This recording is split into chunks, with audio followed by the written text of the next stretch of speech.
ছেলে হিসেবে আমার পরে যে হক, উস্তাদ হিসেবে আমার পরে যে হক, ছাত্র হিসেবে আমার পরে যে হক, ভাই হিসেবে আমার পরে যে হক, স্ত্রী হিসেবে আমার পরে যে হক, স্বামী হিসেবে আমার পরে যে হক, হুকুকের ব্যাপারে আমার চিন্তা হবে আমার দায়িত্বে থাকা হক আমি 16 আনা আদায় করব, আর আমার পাওনা হক আমি যতদূর পারি চেষ্টা করব, বাকিটা আল্লাহর পরে ছেড়ে দিব। হাদিসে আসছে, নবীজি একদিন বলতেছেন, ইন্নাকুম সাতারাউনা ইসরাতান ওয়া উমুরান তুনকিরুনাহা ক্বালু ফামা তা'মুরুনা ফিহি ইয়া রাসূলুল্লাহ। নবীজি বলেন, অতি শীঘ্র তোমরা এমন পরিস্থিতি দেখবে অন্যকে তোমার পরে প্রাধান্য দেওয়া হইতেছে, তোমার ন্যায্য পাওনা তোমাকে দেওয়া হইতেছে না। সাহাবায়ে কেরাম বললেন, ইয়া রাসূলুল্লাহ, এই অবস্থায় পড়লে আপনার হিদায়াত কি, দিক নির্দেশনা কি? নবীজি বলতেছেন, তুআদ্দুনাল হাক্কাল্লাযী আলাইকুম ওয়া তাসআলুনাল্লাহাল্লাযী লাকুম। তোমার পরে যে দায়িত্ব ওটা 16 আনা আদায় করো, আর তোমার পাওনা যেটা আল্লাহর কাছে চাও। এমনকি তোমার যদি সম্ভব হয় ছেড়ে দেওয়ার, ছেড়ে দাও। তুমি ছেড়ে দিয়ে যতটুক থাকবে আল্লাহ অন্যদিকে তার থেকে বেশি তোমাকে জিতাই দিবে। যদি তোমার পারকতার মধ্যে থাকে তুমি ঠগার চেষ্টা করো, মনে রেখো দুনিয়ায় যে ঠগে আল্লাহর কাছে সেই যেতে। তবে এটা আমার ব্যক্তিগত ব্যাপার হলে, কখনো আল্লাহ রসুলের ব্যাপার হয়, কখনো দ্বীন ও ইসলামের ব্যাপার হয়, কখনো মসজিদ মাদ্রাসার ব্যাপার হয়, ওখানে আমি ক্ষমা করার কে?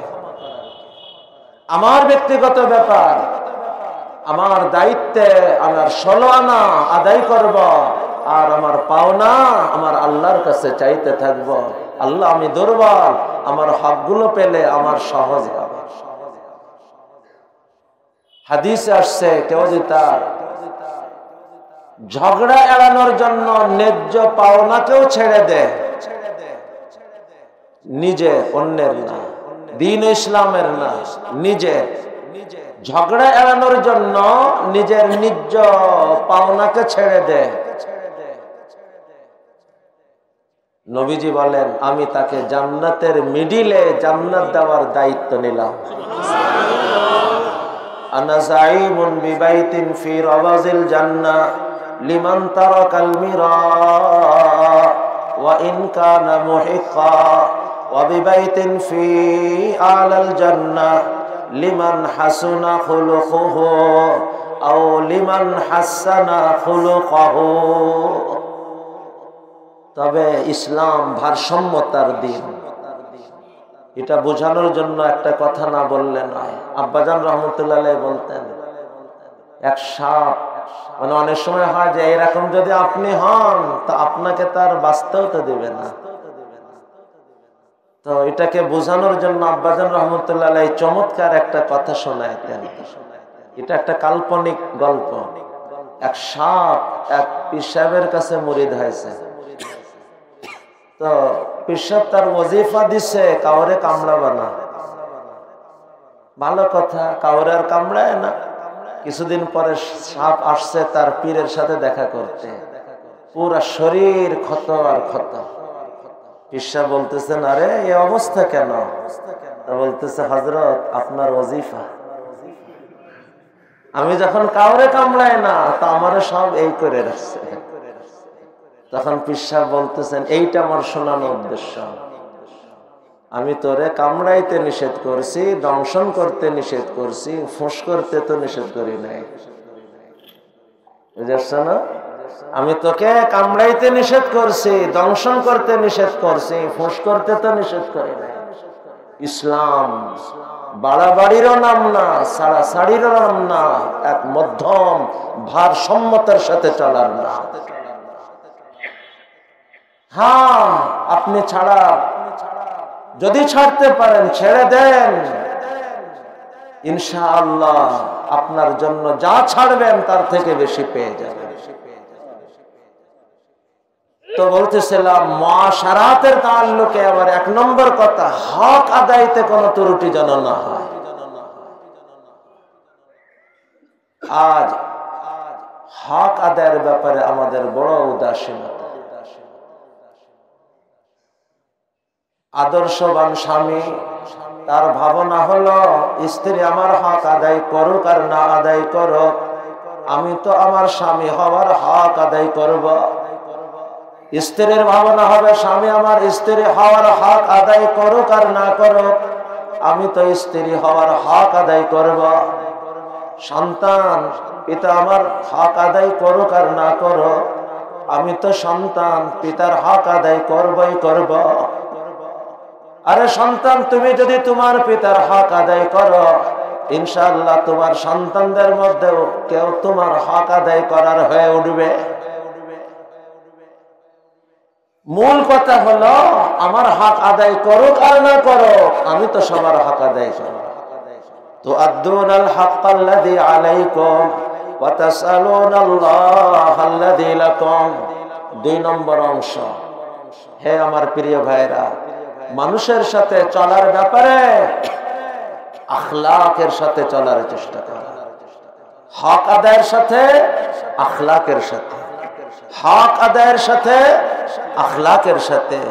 যদি কোনো মানুষ আখলাকের সাথে চলতে পারে, আল্লাহ, এই মানুষটা যে কত দামি, এরপরে একদিন আলোচনা করার মতো। সংক্ষেপ কথা এতটা, যার আখলাক যত উন্নত,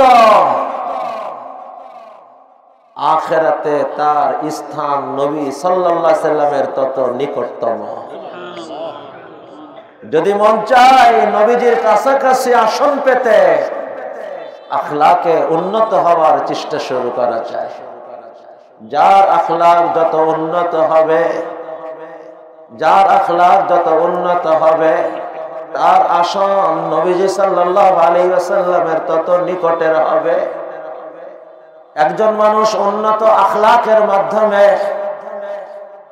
সারা রাত ঘুমাই থেকেও সারা রাত ইবাদত করা মানুষের মর্যাদা লাভ করতে পারে। সারাদিন খেয়ে খেয়েও সারাদিন রোজা রেখে চলা মানুষের মর্যাদা লাভ করতে পারে।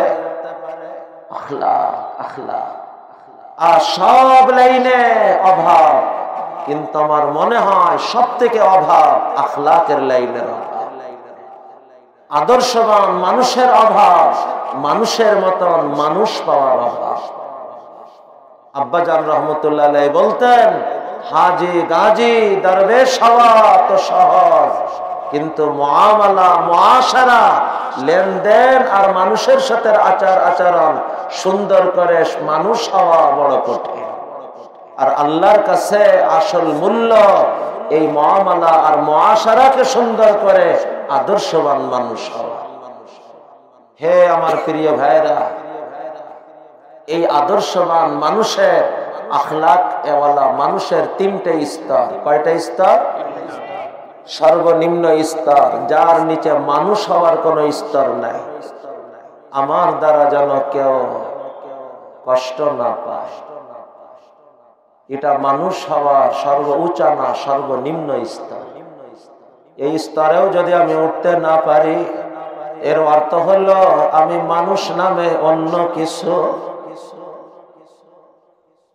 আর যখন আমি মানুষের জন্য নিরাপদ, মানুষের জানও আমার কাছে নিরাপদ, মানুষের সম্পদও নিরাপদ, মানুষের সম্মানও নিরাপদ, তখন আমি একজন মানুষ। এখনো উন্নত মানুষ না, মানুষ। কিন্তু আমার কাছে যদি মানুষের জান মাল নিরাপদ না হয়, তাহলে আমি মানুষই না, মানুষ রূপে অন্য কিছু। হে আমার প্রিয় ভাইরা, দ্বিতীয় স্তর, মধ্যম স্তর। আমার কাছে মানুষের জান মাল সম্পদ তো নিরাপদ হবেই হবে। আমি মানুষের উপকারে আসারও চেষ্টা করব। যে কোনো মানুষ, যে মানুষের জন্য নিরাপদ কিন্তু কোনো মানুষের উপকারে আসে না, সে মানুষ কিন্তু কোনো সুন্দর মানুষ না।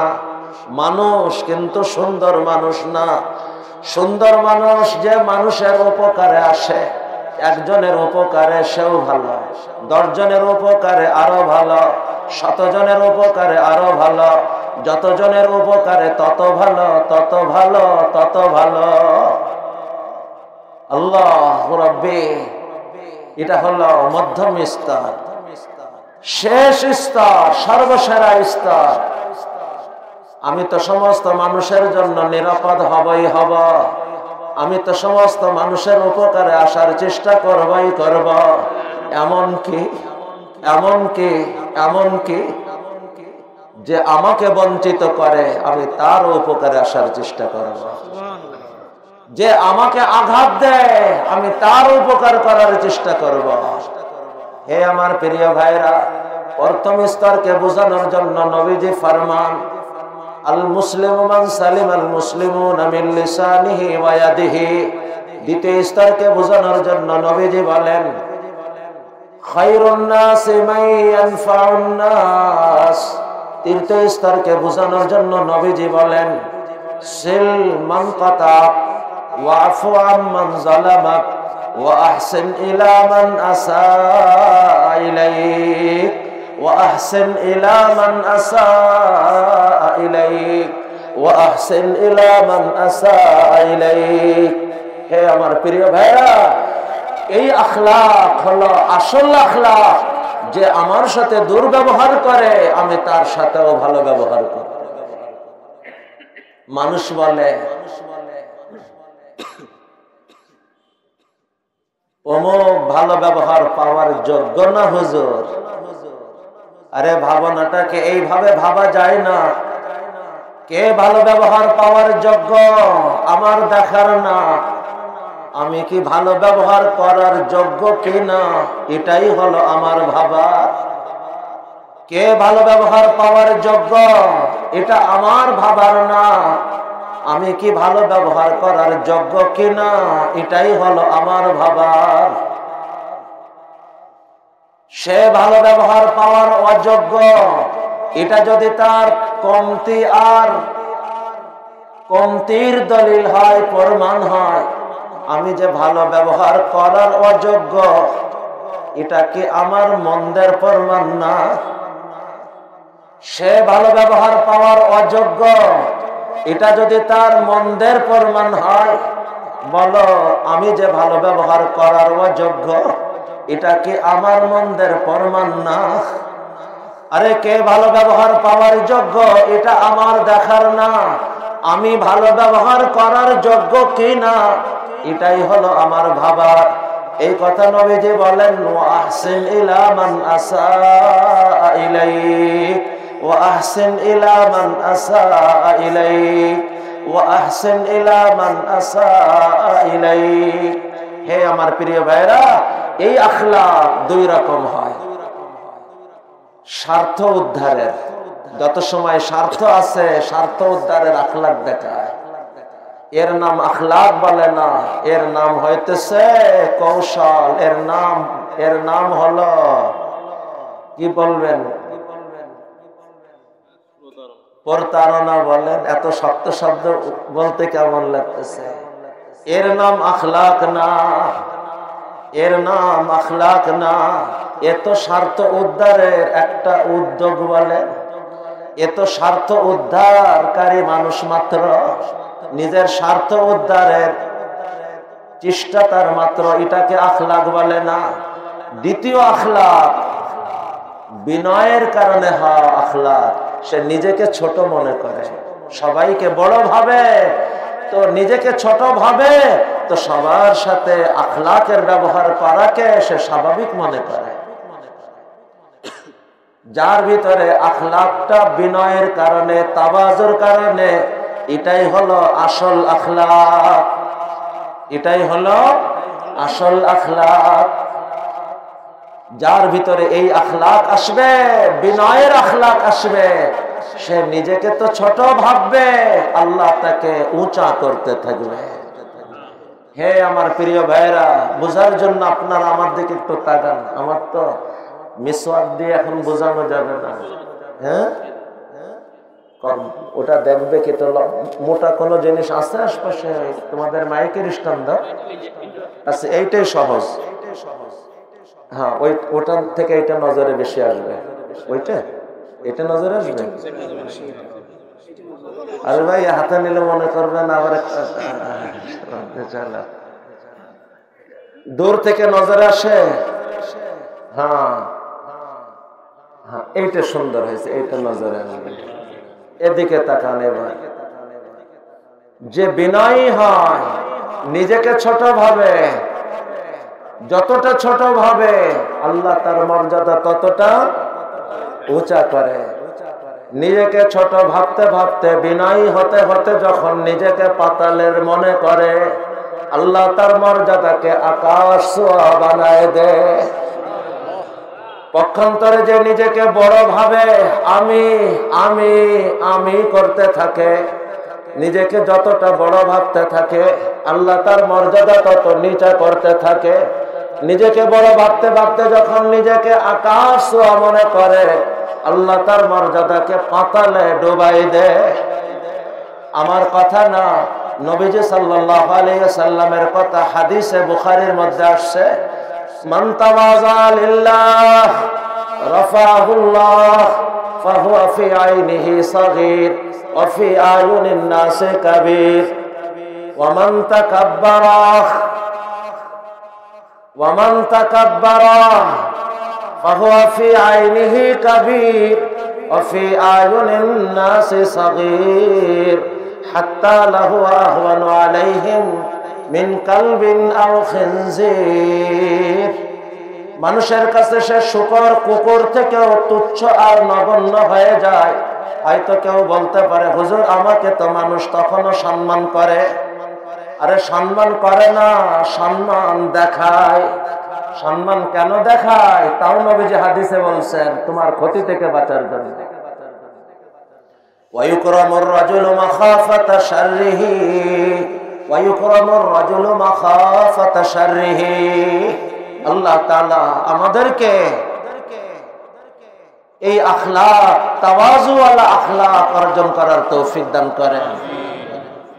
এই কথার শেষ কথা মনে রাখা, এই আখলাক বছরে মাসে কখনো কখনো যাদের সাথে দেখা সাক্ষাৎ, ওই জায়গার আখলাক ও আখলাক, কিন্তু আসল আখলাক 24 ঘন্টার সম্পর্ক যাদের সাথে, আমার স্ত্রী, আমার সন্তান, আমার প্রতিবেশী, আমার অধীনস্থ, আমার সহকর্মী, যাদের সাথে আমার সব সময় উঠা বসা, এই মানুষদের সাথে আখলাক, এটাই হলো আসল আখলাক, এটাই হলো প্রকৃত আখলাক।